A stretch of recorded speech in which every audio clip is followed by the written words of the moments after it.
nilikuwa ni mbunge wa viti maalum kupitia Chadema.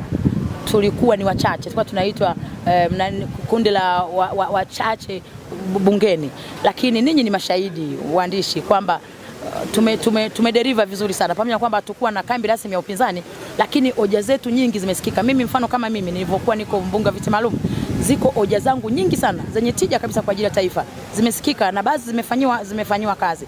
Sasa tunaingia sasa ni yale kama ya bunge la 12, si ndio? Tuko wachache. Mimi bado naamini kwamba katika masuala mazima ya mabadiliko, mageuzi au kusimamia jambo, inawezekana usihitaji wingi mkubwa sana, kwa sababu ninyi mnaona wakati mwingine wingi wala sio majibu ya mambo kufanyika kwa ubora wake.